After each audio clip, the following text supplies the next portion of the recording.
कहानी की शुरुआत एक पैसेंजर प्लेन को दिखाते हुए होती है जो अटलांटिक महासागर के ऊपर से गुजर रहा होता है। प्लेन पूरी तरह यात्रियों से भरा हुआ होता है और सभी लोग खुशी खुशी अपनी मंजिल की ओर जा रहे होते हैं। लेकिन उन्हें क्या पता था कि उनकी यह खुशी बस कुछ ही देर की मेहमान है। प्लेन के अंदर हमें जैक नाम का एक आदमी भी दिखाई देता है जो आराम से अपनी ड्रिंक तैयार कर रहा होता है।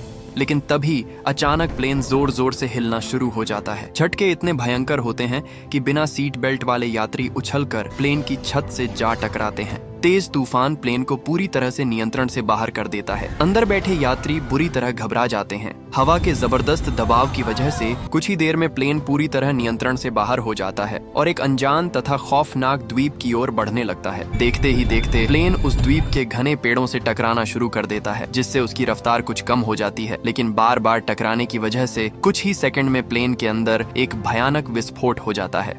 कुछ घंटों बाद जब जैक की आंख खुलती है तो वह खुद को एक घने जंगल में अकेला पड़ा हुआ पाता है। लेकिन जैसे ही वह बाहर निकलता है उसे एहसास होता है कि यह एक सुनसान और खौफनाक द्वीप है। तभी उसे लोगों की चीखने की आवाज सुनाई देती है। जैक बिना देर किए उस आवाज का पीछा करना शुरू कर देता है और जैसे ही वह वहां पहुंचता है, वहां का मंजर देखकर उसकी आंखें फटी की फटी रह जाती हैं। चारों तरफ बिखरी हुई लाशें, लोगों की चीख पुकार और कई घायल यात्री दर्द से तड़प रहे होते हैं। जैक तुरंत बचे हुए लोगों की मदद करना शुरू कर देता है, लेकिन तभी उसकी नजर प्लेन के एक टूटे हुए विंग पर पड़ती है जो किसी भी वक्त नीचे गिरी हुई एक गर्भवती लड़की पर गिर सकता था। जैक तुरंत उसकी तरफ दौड़ता है और जैसे ही उसे बचाकर थोड़ा आगे ले जाता है, तभी वह विंग नीचे गिर जाता है और एक भयानक विस्फोट हो जाता है। अब किस्मत से केवल कुछ ही लोग जिंदा बचे होते हैं। जैक को भी काफी गहरी चोटें आई होती हैं, इसलिए वह खुद अपना इलाज करने की कोशिश करता है, लेकिन चोट उसकी पसलियों के पास होती है जहां उसका हाथ नहीं पहुंच पाता। तभी हमें जेनी नाम की एक लड़की दिखाई जाती है। जैक के मदद मांगने पर वह उसके घावों पर टांके लगाने लगती है और यहीं से दोनों की अच्छी पहचान हो जाती है। रात होते ही जैक सभी लोगों से कहता है कि प्लेन का दूसरा हिस्सा हमसे कुछ ही किलोमीटर दूर पूर्व दिशा में खाड़ी के पास गिरा है। अगर हम किसी तरह वहां तक पहुंच जाएं तो हमें सिग्नल ट्रांसमीटर मिल सकता है, जिसकी मदद से हम रेस्क्यू टीम को यहां बुला सकेंगे। जेनी भी जैक की बात से सहमत होते हुए कहती है कि उसने दिन में खाड़ी की तरफ धुआं उठते हुए देखा था। अभी ये लोग बात कर ही रहे होते हैं कि तभी अचानक जंगल से अजीब और खौफनाक आवाजें आने लगती हैं। सभी लोग डर के मारे जंगल की तरफ देखने लगते हैं। तभी दूर खड़े विशाल पेड़ एक एक करके गिरने लगते हैं। यह देखकर साफ लग रहा था कि जंगल के अंदर कोई बेहद खौफनाक और विशालकाय मॉन्स्टर मौजूद है। लेकिन इत्तेफाक से वह खतरनाक मॉन्स्टर जंगल से बाहर नहीं आता और किसी तरह इन लोगों की जान बच जाती है। सुबह होते ही सभी लोग रात में सुनी गई उस खौफनाक आवाज और रहस्यमयी मॉन्स्टर के बारे में बात करने लगते हैं। आखिर वह था क्या? यह सवाल सबके मन में घूम रहा होता है। अब सभी के चेहरों पर डर साफ दिखाई देने लगता है। जैक भी पूरी तरह डरा हुआ होता है, लेकिन हिम्मत जुटाकर वह सबसे कहता है कि शायद अभी तक उस विशाल मॉन्स्टर ने उन्हें इस द्वीप पर नहीं देखा है। अगर जिंदा रहना है तो उसके वापस आने तक सभी यहीं छिपे रहें और कोई भी उस खतरनाक जंगल की तरफ न जाए। इसके बाद जैक, जेनी और चार्ली को लेकर खाड़ी की तरफ निकल पड़ता है, लेकिन तभी रास्ते में तेज तूफान के साथ मूसलाधार बारिश शुरू हो जाती है। दूसरी तरफ टूटे हुए प्लेन में छिपे लोगों को फिर से उसी मॉन्स्टर की दहाड़ सुनाई देती है, मानो वह खतरनाक दानव दोबारा जाग गया हो। लेकिन जंगल में मौजूद जैक और उसके साथी इस बात से बिल्कुल अनजान होते हैं कि जल्द ही उनका सामना किस विशाल और भयानक राक्षस से होने वाला है। तेज बारिश की वजह से उन्हें रास्ता ढूंढने में काफी परेशानी होती है, लेकिन कुछ देर बाद वे लोग प्लेन के दूसरे हिस्से को ढूंढने में कामयाब हो जाते हैं। प्लेन का वह हिस्सा अंदर से पूरी तरह लाशों से भरा हुआ होता है। जैक आगे बढ़ता है और जैसे ही वे लोग कॉकपिट का दरवाजा खोलते हैं, असल में वह कॉकपिट से बाहर निकला हुआ मृत पायलट था। माहौल थोड़ा शांत होने के बाद जैक धीरे धीरे कॉकपिट के अंदर जाता है और सिग्नल डिवाइस ढूंढने लगता है, लेकिन तभी अचानक दूसरे पायलट को होश आ जाता है। जैक जब उसे ध्यान से देखता है तो उसे एहसास होता है कि पायलट अभी भी जिंदा था।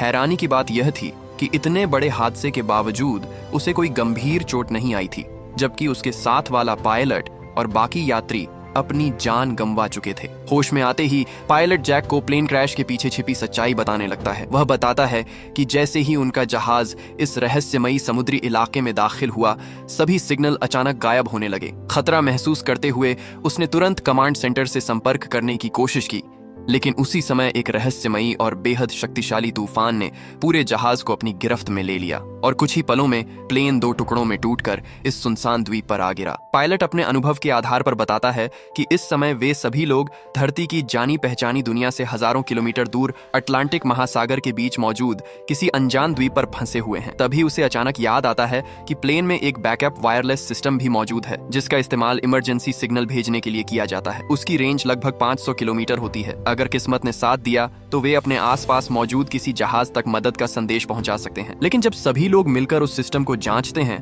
तो पता चलता है कि सिग्नल डिवाइस पहले ही खराब हो चुकी है। ये खबर सुनते ही जैक की जिंदा बचने की आखिरी उम्मीद भी धीरे धीरे खत्म होने लगती है। अब उनके पास कैंप की तरफ वापस लौटने के अलावा कोई और रास्ता नहीं बचता। मगर तभी बाहर से एक अजीब और खौफनाक आवाज गूंजती है। अगले ही पल पूरा जहाज बुरी तरह हिलने लगता है। तभी वे लोग प्लेन के बाहर एक बेहद विशाल साया गुजरता हुआ देखते हैं। उसके भारी कदमों की धमक से पूरा जहाज कांप उठता है। पायलट जैसे ही उस विशाल दानव को देखने के लिए शीशे के करीब पहुंचा, उसी पल उस रहस्यमयी राक्षस ने उसे पकड़कर बाहर खींच लिया। यह देखकर जेनी की चीख निकल गई। जैक अभी उसकी मदद के लिए आगे बढ़ ही रहा था कि तभी उस खौफनाक दरिंदे ने पायलट को बेरहमी से चीर फाड़ डाला।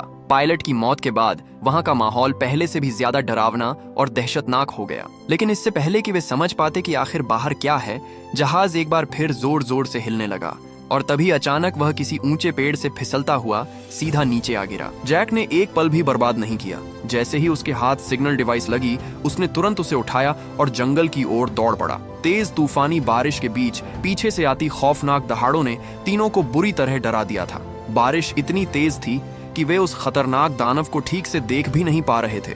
लेकिन खुशकिस्मती से वह राक्षस उनका पीछा नहीं करता।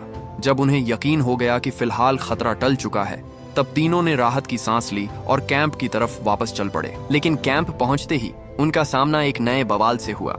वहां 2 लोग बुरी तरह आपस में लड़ रहे थे। जैक और माइकल तुरंत बीच में कूद पड़े और बड़ी मुश्किल से दोनों को अलग किया।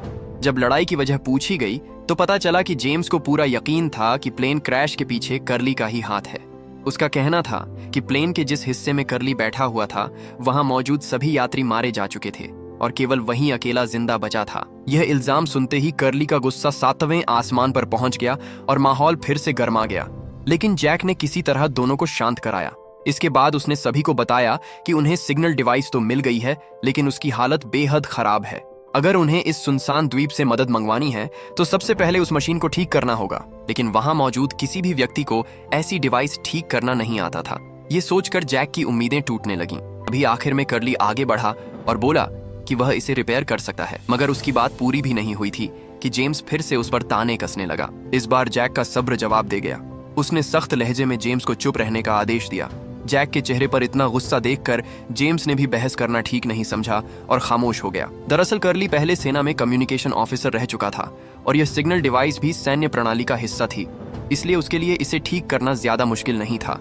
वह तुरंत काम में लग गया और कुछ देर की मेहनत के बाद डिवाइस दोबारा चलने लगी। लेकिन तभी एक नई मुसीबत सामने आ गई। डिवाइस की बैटरी बेहद कम बची हुई थी। अगर उन्हें रेस्क्यू सिग्नल भेजना था तो उसे किसी बहुत ऊंची जगह पर ले जाना जरूरी था। जब जेनी ने पूछा कि सिग्नल पकड़ने के लिए कितनी ऊंचाई काफी होगी, तो कर्ली ने जंगल में मौजूद सबसे ऊंचे पहाड़ की तरफ इशारा कर दिया। उस पहाड़ को देखते ही जेनी के चेहरे का रंग उड़ गया, क्योंकि कुछ ही समय पहले वे उसी खतरनाक इलाके से अपनी जान बचाकर लौटे थे। दोबारा अपनी जान जोखिम में डालने का ख्याल ही उसे डरा रहा था, मगर मजबूरी यह थी कि उनके पास कोई दूसरा रास्ता भी नहीं था। आखिरकार जेनी 4 लोगों के साथ उस खतरनाक जंगल की तरफ निकल पड़ी। सफर अभी शुरू ही हुआ था कि अचानक जेम्स भी उनके पीछे आ मिला, मगर किसी को अंदाजा नहीं था कि आगे चलकर यही आदमी उनकी जान बचाने वाला है। लंबे और थका देने वाले पहाड़ी रास्तों को पार करने के बाद वे लोग जंगल के एक घने हिस्से में दाखिल हुए। यहाँ भी जेम्स अपनी हरकतों से बाज नहीं आया और बार बार कर्ली को बुरा भला कहता रहा। अब जेम्स की बातें कर्ली की बर्दाश्त से बाहर होती जा रही थीं। वह पलटकर जवाब देने ही वाला था कि तभी पीछे से एक अजीब और खौफनाक आवाज सुनाई दी। आवाज इतनी डरावनी थी कि सभी लोग तुरंत खामोश हो गए। उनकी नजरें सामने मौजूद घनी झाड़ियों पर टिक गईं। कोई जंगली जानवर बेहद तेजी से उनकी तरफ बढ़ रहा था। ये मंजर देखकर सभी के होश उड़ गए और वे अपनी जान बचाने के लिए इधर उधर भागने लगे। लेकिन जेम्स अपनी जगह से जरा भी नहीं हिला। जब बाकी सभी लोग दूर निकल गए तो उसने आराम से अपनी पिस्तौल निकाली और झाड़ियों की तरफ फायरिंग शुरू कर दी। लेकिन सामने मौजूद चीज कोई मामूली जानवर नहीं थी। कई गोलियां लगने के बावजूद उस पर कोई खास असर दिखाई नहीं दिया। फिर अचानक किस्मत ने जेम्स का साथ दिया। उसकी एक गोली सीधे उस जानवर के सिर में जा लगी। अगले ही पल वह खतरनाक जीव जमीन पर गिर पड़ा। जब बाकी लोग भी वापस जेम्स के पास पहुंचे तो उन्होंने देखा कि वह कोई आम जंगली जानवर नहीं था, बल्कि एक बेहद विशाल और खतरनाक पोलर बियर था। सबसे हैरान कर देने वाली बात यह थी कि इतने गर्म, घने और जंगली इलाके में पोलर बियर का मौजूद होना किसी भी तर्क से परे था। अब सभी के दिमाग में सिर्फ एक ही सवाल घूम रहा था, आखिर जेम्स के पास पिस्तौल कहां से आई? जब सबने उससे जवाब मांगा तो उसने तुरंत सफाई पेश की। जेम्स का कहना था कि यह बंदूक उसे क्रैश साइट पर पड़े एक मृत पुलिस अधिकारी की लाश से मिली थी। वहां एक और पुलिस अधिकारी भी मौजूद था, लेकिन हथियार केवल एक के पास ही था। अपनी बात को सच साबित करने के लिए जेम्स ने तुरंत एक पुलिस अधिकारी का बैज निकालकर सबको दिखाया।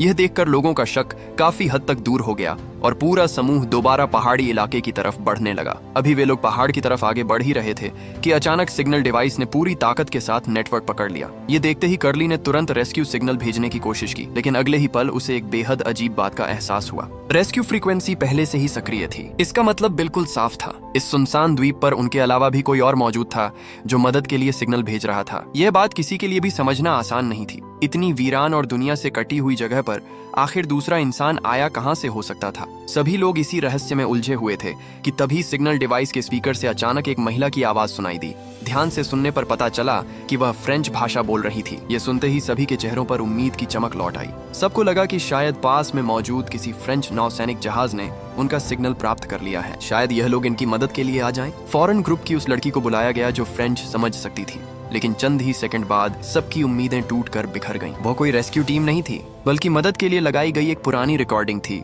जो बार बार चल रही थी। और फिर अचानक सिग्नल पूरी तरह गायब हो गया। कर्ली ने फौरन फ्रीक्वेंसी डेटा चेक किया और जो हकीकत सामने आई उसने सबके रोंगटे खड़े कर दिए। उसके मुताबिक यह डिस्ट्रेस सिग्नल पिछले 16 साल से लगातार ट्रांसमिट हो रहा था, लेकिन इतने लंबे समय में कभी किसी ने उसका जवाब नहीं दिया। यानी जो लोग इस टापू पर फंसे थे, दुनिया को कभी उनके वजूद का पता ही नहीं चला। ये सच सुनते ही हर किसी के दिल में मौत का खौफ बैठ गया। उन्हें एहसास हो गया कि यहाँ से बच निकलने की उनकी आखिरी उम्मीद भी खत्म हो चुकी है। अब उनके दिमाग में एक के बाद एक सवाल उठने लगे। आखिर वह विशाल और खतरनाक दरिंदा कौन है जिसे वे अब तक देख भी नहीं पाए? पोलर बियर इस अजीब जंगल में कैसे मौजूद था? और उनका प्लेन हवा में अचानक टुकड़े टुकड़े क्यों हो गया? जितना वे सोचते उतनी ही यह पहेली गहरी होती जा रही थी। अब सबको यकीन होने लगा था कि इस टापू पर कोई बहुत बड़ा और खौफनाक राज दफन है। बाद में सभी लोग कैंप वापस आ गए। लोगों के अंदर घबराहट न फैले, इसलिए उन्होंने बाकी लोगों को सिर्फ इतना बताया कि सिग्नल फिर से खो गया है। लेकिन उसी रात एक नया वाकया पेश आ गया। माइकल का कुत्ता अचानक लगातार भौंकने लगा। उसकी बेचैन आवाज सुनकर सभी लोग फौरन इकट्ठा हो गए।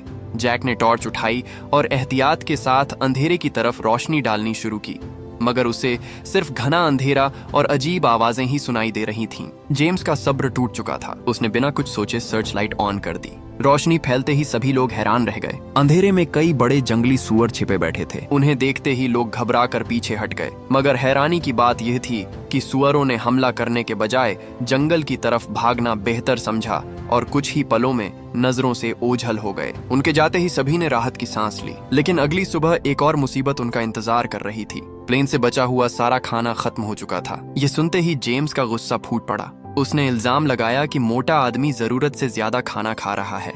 बातों बातों में बहस शुरू हुई और देखते ही देखते दोनों आपस में लड़ने लगे। जैक ने फौरन बीच बचाव कराया और बड़ी मुश्किल से मामला शांत किया। लेकिन अब जैक भी समझ गया था कि जेम्स का गुस्सा कुछ हद तक जायज था। ज्यादा देर तक खाने के बिना कोई भी जिंदा नहीं रह सकता था। अगर जल्द ही खाने का इंतजाम नहीं हुआ तो किसी खतरनाक जानवर का शिकार बनने से पहले ही ये सभी लोग भूख की वजह से मर जाएंगे। तभी अचानक एक चाकू हवा में घूमता हुआ जेम्स के पास एक लकड़ी के टुकड़े में आकर धंस गया। सभी ने फौरन पीछे मुड़कर देखा तो वहां एक गंजा आदमी खड़ा था। उसने मशवरा दिया कि जंगल में मौजूद जंगली सुअरों का शिकार करके खाने का इंतजाम किया जा सकता है। जेम्स को यह आइडिया बिल्कुल पसंद नहीं आया, क्योंकि सुअर को पकड़ना भी आसान नहीं था। वह कहता है कि ये लोग सुअर को पकड़ते पकड़ते खुद किसी खतरनाक जंगली जानवर का शिकार बन सकते हैं।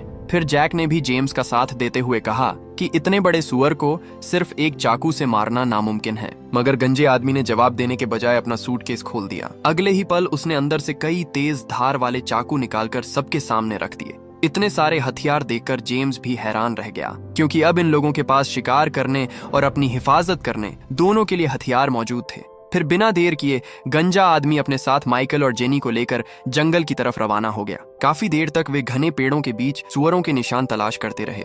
आखिर गंजे आदमी को कुछ अजीब महसूस हुआ। उसने फौरन हाथ उठाकर सबको रुकने का इशारा किया। फिर एक बड़े पेड़ के करीब जाकर उसने सुअर के निशान देखे और समझ गया कि शिकार अब ज्यादा दूर नहीं है। चंद मिनट बाद वे लोग धीरे धीरे उस जगह तक पहुंच गए जहां सुअर मौजूद थे। गंजे आदमी ने इशारों में दोनों को पूरा प्लान समझाया। उसने जेनी को अपने साथ सामने से हमला करने को कहा और माइकल को दूसरी तरफ से घेरने की जिम्मेदारी दी ताकि सुअर को चारों तरफ से घेरा जा सके। लेकिन माइकल इशारा ठीक से समझ ही नहीं पाया और अचानक जोर से चिल्ला उठा। उसकी आवाज सुनते ही जंगली सुअर सतर्क हो गया और बिजली की रफ्तार से उनकी तरफ दौड़ पड़ा। गंजा आदमी और जेनी तुरंत एक तरफ छलांग लगाकर बच गए, मगर माइकल सीधा उसकी चपेट में आ गया। खुशकिस्मती से सुअर ने दूसरा हमला नहीं किया और माइकल सिर्फ हल्की चोट के साथ बच गया। इस घटना के बाद गंजा आदमी भी बुरी तरह घबरा चुका था। कुछ देर आराम करने के बाद केट ने मशवरा दिया कि अब कैंप लौट जाना चाहिए, मगर गंजा आदमी इतनी आसानी से हार मानने को तैयार नहीं था। उसने दोनों को वापस भेज दिया और खुद अकेला सुअर का पीछा करने निकल पड़ा। मजबूरन जेनी और माइकल कैंप की तरफ लौटने लगे। रास्ते में अचानक जेनी रुक गई। बिना कुछ कहे वह अपनी पैंट खोलने लगी। जंगल के बीच उसकी यह हरकत देखकर माइकल पूरी तरह हैरान रह गया। उसे समझ ही नहीं आया कि जेनी आखिर करना क्या चाहती है। लेकिन अगले ही पल उसकी उलझन दूर हो गई। जेनी बिजली की तरह एक ऊंचे पेड़ पर चढ़ गई। दरअसल वह ऊपर जाकर सिग्नल डिवाइस को बेहतर जगह पर लगाना चाहती थी। बेचारा माइकल अपनी चोट के साथ नीचे बैठकर खामोशी से उसे देखने लगा। जब जेनी डिवाइस को पेड़ की ऊंचाई पर फिट कर रही थी, तभी जंगल के किसी कोने से एक खौफनाक दहाड़ गूंजी। असल में वह उसी विशाल दानव की आवाज थी। आवाज इतनी डरावनी थी कि उसके हाथ तक कांप गए और सामान नीचे गिर पड़ा। फिर उसकी नजर नीचे पड़ी। उसने देखा कि वही विशाल और डरावना दरिंदा उनके काफी करीब जंगल में घूम रहा था। दूसरी तरफ गंजा आदमी इस खतरे से बिल्कुल बेखबर अभी भी शिकार की तलाश में था। अचानक उसे झाड़ियों में से जंगली सुअर की आवाज सुनाई दी और वह फौरन उसकी तरफ दौड़ पड़ा। लेकिन अगले ही पल वह आवाज एक दर्दनाक चीख में बदल गई। उसके बाद आसपास के पेड़ जोर जोर से हिलने लगे और पूरे जंगल में किसी खौफनाक मखलूक की दहाड़ गूंज उठी। यह मंजर देखकर गंजे आदमी के होश उड़ गए। खौफ ने उसे इस कदर जकड़ लिया कि वह भागना तक भूल गया। और फिर अचानक वही विशाल दरिंदा उसके बिल्कुल सामने आ खड़ा हुआ। अगर आपको इस कहानी का अगला पार्ट देखना है तो नीचे कमेंट करके जरूर बताएं। और ऐसी ही रोमांचक सर्वाइवल, मॉन्स्टर और एडवेंचर कहानियों के लिए हमारे चैनल को सब्सक्राइब करना न भूलें।